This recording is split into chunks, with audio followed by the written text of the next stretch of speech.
Hey guys, welcome back to another Yu-Gi-Oh! Duel Links video. So if you guys have been playing the game for a while, you know that there was a deck, and there was a lot of decks like Harpies and things of that nature that you guys may still use, but they used to be like cream of the crop, best decks possible around the time actually of the last KC Cup. So oddly enough, we're about to get into another KC Cup, and I wanted to go ahead and bring back one of those relics that again, you may still use, so I'm not taking a shot at you, but it is what it is. It's not as good as it once was, but we got Gravekeeper cheese.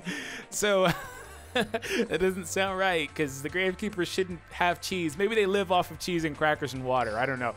Anyways, as it goes though, in all seriousness, this is the deck that I built up for this. And if you guys want to skip ahead, just in a moment, there will be a little thing that pops up telling you where the gameplay is. Now, there are not live duels in this because I was on the road and I was just ranking up because I finally was like, okay, let me just sit down, get into Legend because I got like to Plat 5, went back to like 3, and you know, so I finally got into Legend, just sat down and got it done. It's not that big of an accomplishment, it's just I really haven't been spending the time, and I spend too much time on trolley decks. So anyways, here's the deck. So Gravekeeper's Oracle is from the card trader.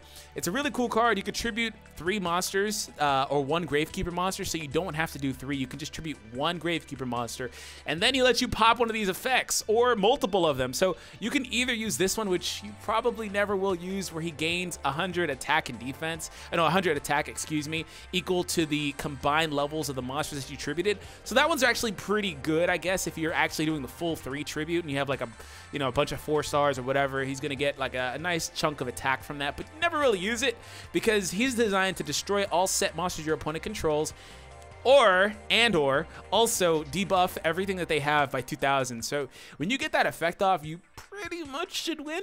That's how the deck functioned back then. Really, I'm running a similar deck. Instead, I really just kind of incorporated some trap negation because this Sergeant Electro, I want to run 2, but I don't want to flood the deck with only monsters, and that's also part of the reason why I run Anti-Magic Arrows. Anti-Magic Arrows is really good because it stops the opponent from being able to play things of that nature, but you will see in this video that it happens to be 2 and it messes up a combo that I was wanting to do. So anyways, Anti-Magic Arrows is a cool card to have. Of course, Floodgate has really good synergy with Oracle. Also, Wall of Disruption, one of the best new cards to come into this game in a short while, or a long while to be honest. So Wall of Disruption, of course, is there for the defense. Running it on Power of Dark, you can run it on whatever skill you see fit, but the cool thing about Power of Dark is it makes these monsters just a little bit stronger, gives them a little bit more survivability, of course, especially on like the defensive end with Gravekeeper's Recruiter, for example. Now, the cool thing about a lot of the Gravekeepers is that they are actually pretty free to play. Of course, stuff like this isn't. You have to kind of, you know, put in other cards or what have you. So this card is from the card trader. Gravekeeper's Chief, I believe you can get from Odeon. You either get these cards from Odeon or from Ishizu at their gate duels, and I haven't done them in a while. So also some of them you can get by leveling up. There are other Gravekeeper monsters, but I didn't see them as being part of what I wanted to run here. Priestess is a good example. Legion the Fiend Jester works really well in this deck because you could pop him out and then use his effect to tribute another monster on your field, which ideally would be one of the recruiters right here, and then you could search out from the deck and things of that nature. The deck has a lot of searchability, so that's the main reason this deck was good then and is still pretty good now. Neo is in here just because like he is also a target for this thing. This thing can fish out Neo from the graveyard or from the deck, and Neo also becomes a 1900 beater, so he's like a nice monster to pop out, you know, if you need a monster. Double Summon is cool because it is like a proxy Legion the Fiend Jester. It allows you to play multiple monsters and try to go for that OTK or, you know, couple turn KO. Also, like I said, Floodgate's awesome synergy with this because it pops him into face down. And lastly, Wall of Disruption is a good card to have in an enemy controller because enemy controller has become like insurmountably better lately. Like it was at a point where it was almost out of decks. Now it's pretty much in every deck again because of the viability of this card, the versatility. So to talk about some of the replacement options, you can also, Floodgate, you know, it's really interesting, but it's not a card you need. Anything that you see fit, if you have a mirror wall or things like that, you can put into the deck. That's just kind of like my personal preference. I like to run this, but any trap like a Metamorph, half counter, some of those really viable trap cards you can put in.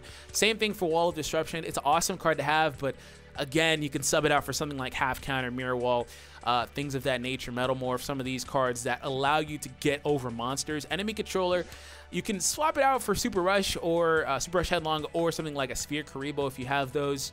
But enemy controller's Tribute Take, the second effect, is the main reason why this is really good. Also, it's good defensively anyway. Anti-magic arrows can be dropped for like a Mirage Dragon. Same thing goes for this if you want to run Mirage Dragon. It works pretty much the same way. You can drop both of them for Mirage Dragons if you have that.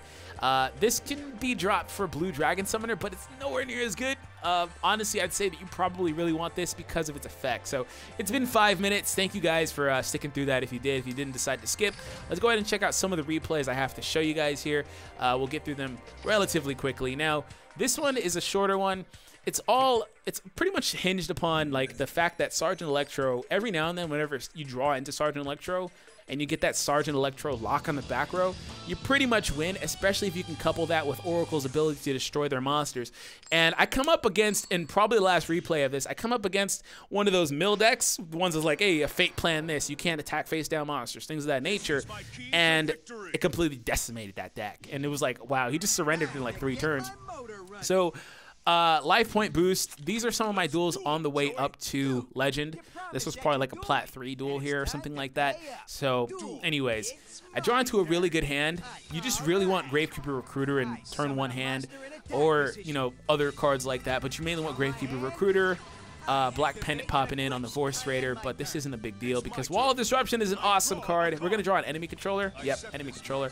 So Recruiter is awesome because I can just set him down. He has 1700 defense under the Yami. Can just kind of let him sit there. I set those cards depending on, because I didn't know if like he was going to play like a Sergeant Electro or things of that nature. Here's where Wall of Disruption is busted. It's really good. Like this, stuff like this, against decks that pop out multiple monsters. His deck isn't really like a good example of that, but decks that like to swarm the field, like a Hammer Shark deck, like a Red Eyes deck, shoot, like my deck, that card is busted against those types of decks, which is why I ran the Sergeant Electro. So in this scenario, I'm going to pop out the Electro, lock that face down, and watch this. Watch this. This is really one of my favorite plays of this whole duel. So that becomes a monster. So it's now able to get popped by Floodgate, and since it goes back face down, and it's not, you know, it missed its timing again, he can't trigger it for the rest of this turn anyway. Because I don't believe Floodgate will stop him from being able to play those traps anyway. You guys can correct me, but it kind of acted like it was set same turn, so I could lock it from there. And he's not able to play it anymore because now it's locked. So he just lost a monster, basically. And he's pretty much top decking. He has 1 card in his hand, a face down card that's useless. Black Pendant's going to inflict damage, but he's pretty much top decking here. I have the enemy controller. There's no way I'm going to lose this duel. I also can pop out the Oracle if he tries to set something. Like if he sets a monster here, I can Oracle, summon, and destroy it and go for a direct attack. He can't use that face down card against me. There's not any possibility I lose, right? So he pops out with the Kaiser Seahorse. He uses the Shooting Star Bow. He tries to get over my Electro so he can get his monster back, which is fine, but that enemy controller. So that's game, because I'm going to draw into, I don't know who I'm going to draw into, actually. I was going to say a Recruiter, but I don't, I think I draw into Neo, actually. Right, is it Neo? Yep, Neo. That's right. Neo is awesome, man. And the cool thing about him is you can run 3 if you really wanted to, for more of like a beatdown variation of this, like a level 4 monster beatdown deck. Back when this deck was like super prominent, you only had the ability of owning 1, but since that Spellcaster deck, the structure deck, dropped, you can get a couple more. So, all right, we're going for direct, and that's game, ladies and gentlemen. That wasn't, like I said, a really competitive duel. In fact, the only like meta decks I think that I actually play against are the last couple of replays, because again, Plat's kind of like the new gold now because they added Legend. It's like the new gold. It's not super competitive, which is why I was like, yeah, let me just work my way up to Legend. I don't really too much care about being in KOG. If I get there, fine, but as part of the K Cup maybe, KC Cup maybe, but you know, I'll reside around Legend. It's fine with me. Okay, so this duel is interesting because I make a massive misplay because my fiance was in the room and she was talking to me, right? And I had my toggle off, and basically the toggle means that the game doesn't ask you to trigger things, because it was getting kind of annoying, like asking me like every 5 seconds to play like this enemy controller. So I just turned it off. And so right there I'm like, oh, This is fine. I don't mind this because I don't have a monster to play because I didn't top deck a monster. I'll let him go direct. I don't want to use my resources, right? But here I have Neo, and I purposely play Neo in attack mode to bait him into the attack for the Wall of Disruption. He even plays another monster, which is awesome. And right here, all I had to do is play Wall of Disruption. My toggle was off. My toggle was off, right? And I'm like, dang it. Now I actually have to like top deck a monster. You know, things of that nature. He gets a counter on Boxer, which could be problematic if he ever gets another one, but spoiler, he doesn't. Oh, man. And, you know, in the previous iteration of this deck, Sphere Karibo would be ran. I think Sphere Karibo is an awesome card, like in any deck, but I didn't really need him in this deck because this is a pretty aggressive Gravekeeper build. So I'm going to draw a monster here, or another Wall of Disruption, I think. There we go. All right, so Recruiter pops out there. I don't attack because I'm scared of the face down and I don't want to risk my monster. But look at this man. Enemy controller. He's going to try the tribute take. I'm not going to let it happen. I'll tribute take his Clayman back so he can't go direct for game this turn. But this guy also has things like Metamorph and stuff, and it's going to be really interesting. So I'm able to get a monster out. That's fine due to the effect of Recruiter. That's where Recruiter is awesome. I set that just in case, you know, during his battle phase he wanted to do something or things of that nature. But he doesn't decide to go aggressive against me. I draw into the Jester. Jester is awesome because he lets you tribute summon, so it's basically a double summon. So I can use the effect, pop another monster out. Also, I weaken his monsters. I get a search with the Recruiter. Awesome. Awesome synergy, right? This is exactly how the deck used to run and why it was so deadly. And also, you gotta be careful with the way that you play this. I used anti-magic arrows here, of course, so he can't stop this. I just wanted to get rid of his monsters because he only has one card and he has 3 face downs. I attack the Boxer so I can get rid of its counter, so it can just die. I'm not worried about Clayman. Clayman wasn't a threat. I have 1,500 life points, ladies and gentlemen. Trying to make that comeback. So Rising Energy, and this is where, so Rising Energy would give it 1,500. But this thing is still debuffing his monsters by 2,000 attack. So he's only going to get just a little bit stronger throughout the course of this. He only picked up a little bit. And then he has the Metamorph. And boom. Ryoku. He's trying to go for me, right? He is totally going for it. He is totally going for it with that offensive Clayman there. That's not enough to beat me, though. And I did the calculation. I was like, dang, do I lose? No, I barely survived. 150 left. 150 left. Ryoku's effect is gone. The monster is still debuffed because of the effect. I can use the effect of Jester, but I didn't have anything to use it with. So instead, I just tribute it for the Gravekeeper Recruiter. Could pop out. It allows me to fish out a Neo with Jester's effect. Also, I can pop out my Oracle from the graveyard. And, well, that's all she wrote. That's all she wrote, ladies and gentlemen. Go ahead and tribute it. Oh, boy. I didn't really actually need to. In fact, I think right there, to be honest, right there, I meant to tribute and say yes so I can get the stars because it would have got 1,000 more attack. Right there, I said no. So what happens is when you play Oracle, it asks you if you want to use its effect. And you say yes, but then it says, hey, do you want to use this one? And then you have to say no, and it uses the other two. It's a really weird effect. Activation. So I should have said yes. He would have got 1,000 extra attack there. But it didn't really matter because now he's top decking behind a mirror wall that's going to get destroyed here. And that was a beastly comeback. Beastly comeback. It was awesome. I had a lot of fun. Mirror wall. And like I said, if you guys only care about the live duels, that's fine. But I didn't want to like miss this chance to show this to you. So that's not going to work. Sorry. Econ! That would have been game, too. He literally top decked the one card that could win him the game. Because, well, I would have gained 500, I think. It would have been 100 over. He still would have lost, technically. Probably. But either way, Neo, come in, and Neo can pop that thing easy.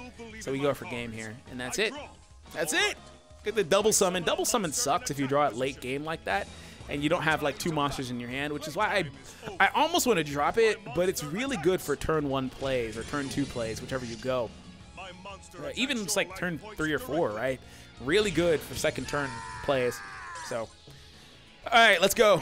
So that was one of my favorite duels because it literally, I messed up by having my toggle off, and I was somehow able to come back. All right, let's go ahead and show you guys the one against Kaiba.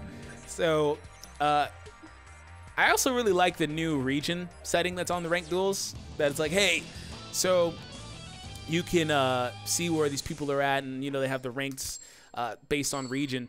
So, going first, which is what you want to do most of the time with this deck, which pretty much is what you want to do with every deck for the most part. But it is what it is. I think this was a Plat 5 duel. So, or no, this might be Plat 4, and then the next two are Plat 5. All right, so drew into a really good hand. Gonna go ahead and set the Recruiter here.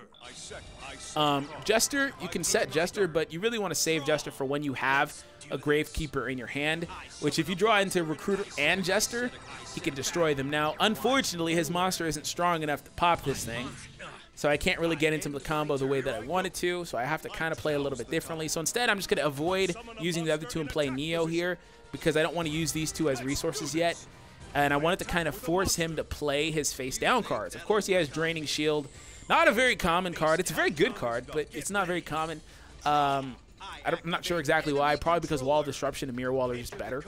And also Half Canner can be, you know, used as like a discount Mirror Wall for a turn. And the Metal Morph also has a lot of viability now in this meta.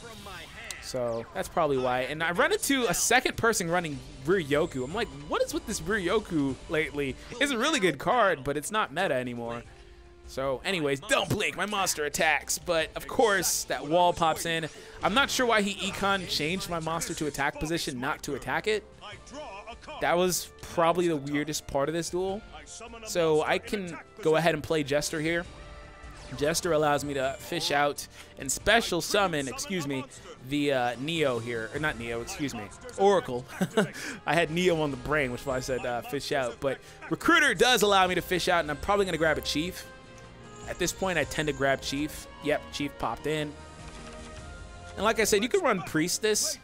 She acts as a Necro Valley and also buffs your Gravekeeper monsters. Great. You know, the Necro Valley spell card needs to come to this game, but I feel like they probably haven't brought it to the game because they're scared of it being too OP. But really, the only deck that would be scared of it would be probably Red Eyes. Red Eyes probably be the only... Oh, and Angels a little bit, maybe. But that's about it. Nothing. Oh, also, depending on the effect of Necro Valley, I have to read it. Maybe Phoenix doesn't like Necro Valley either. To be fair, Necro Valley would probably make this deck tier 1, like upper tier 1. But no Necro Valley actually in the game yet, unfortunately. Wall of Disruption, I'm just going to go offensive here. I played these two into defense mode because Wall of Disruption only works on attack position monsters. So I try to play around it. Of course, if he had a Windstorm, that would have been like another semi-win condition too. But you don't really see a lot of Windstorm with that Aqua anymore. The Mirror Wall can't survive because he doesn't have the life points. He summons a monster. Again, doesn't actually matter. He's going for that Exploder Dragon Metal Morph combo just to cheese here because it wouldn't have mattered. Because I wouldn't have taken any battle damage, I don't think. This card destroy balance of the graveyard, destroy the monster. Neither player takes any. Yeah, I wouldn't have taken any damage. I just went ahead and used Wall of Disruption just so I could, just for no real reason, because it wouldn't have mattered. Because my monster could have gone to attack mode. He uses Dragon's Rebirth, literally brings back out that Ice Dragon from the graveyard. It's kind of pointless, and he just winds up surrendering because there was no way he was going to win that duel at that point. There was no way, and that's where the real power of this deck lies. Now, it used to be one of the fastest decks in the game, but it's simply not that anymore because of cards that can pop out. Like, for example, Phoenix can pop out Sacred Phoenix on turn 1 with Fire King Island, you know? Red Eyes, Insights, Spirits. Now, you're going to be limited by a Spirit, but still, Red Eyes is freaking crazy. It can hoard out monsters. Also, you know, Gozuki Red Eyes, you know, the zombie Red Eyes decks, and it's too much. And Angels, incredibly fast decks because of the way that they play with all those searchers and stuff. So, I got a duel against Avelian Crowler, so against Ancient Gear. So, I was interested by this because this is like the newest deck you could pretty much see in this game. Now, I make a misplay, right? Because I set Recruiter here. That's not the problem. The problem is when I get into trying to play these enemy controllers and I play my anti-magic arrows. I didn't actually think of that. And I was like, oh, I'm going to be clever. And I got the OTK combo here. Watch. Well, not really a one-turn kill, but it was in one turn. You get my point. So he's going to attack.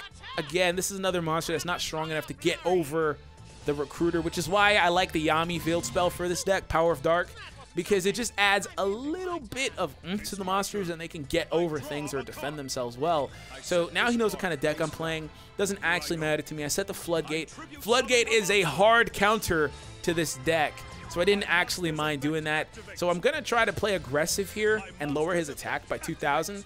Get that free 2,200 damage, but he has the enemy controller, switches me to defense mode. That's fine. Because it's not able to destroy me anyway. Also, it's going to get weakened, so it doesn't actually matter there. And lastly, I'm going to end my turn because all I have is the enemy controller and the Floodgate. I also held on to one enemy controller in my hand. I don't think I'll play it yet, but I'm holding on to it for my combo. So I realized that I think right now is where I draw my anti-magic arrows. And instead of doing the combo then, I wait another turn. Again, Ancient Gear Golem's going to pop out, but it doesn't actually matter because it's going to get hard countered by the Floodgate. Floodgate just completely shuts down boss monsters like this that the decks rely on. So sorry, Golem. In fact, I think you can only own one of this card right now. I don't know how many you can get from the event. As of yet, I haven't been playing it too much. You guys saw I have a lot of notebooks, I guess they're called, but haven't been playing. Floodgate, set it to face down. Again, Floodgate with the Oracle is awesome, but I don't actually get the combo off. So I draw into magic arrows here, set that down, and then I go offensive here. So what I wanted to do next turn, because I'm going to draw another Recruiter, what I wanted to do is I wanted to play Recruiter, crash it into that, and of course that'll flip it to face up. But I play the anti-magic arrows because he has 2 face downs. And I didn't want to get stopped by it because I wanted to win this turn. So I'm going to crash with this. I'll take the life point damage. It'll flip it face up. Then my goal was to Econ change it to attack position. Then Econ take it. And since I use the arrows, that's game. But no, apparently that's not how it works, right? Because I can't do it. And then I'm like, oh, wait. Arrows mess me up. Great. Great. And I tried to use it here, and I'm like, oh, well, I got to end my turn now. But the cool thing is he couldn't change the position. So it was completely useless anyway. So I'm just going to go ahead and play again. I'll try that exact thing this turn. Exact combo this turn. Give me that. I can just change it to attack position without using my other Econ because it's not the battle phase yet. But instead, I'm just going to tribute it off because I don't want him to try to get the monster back depending on what he has face down.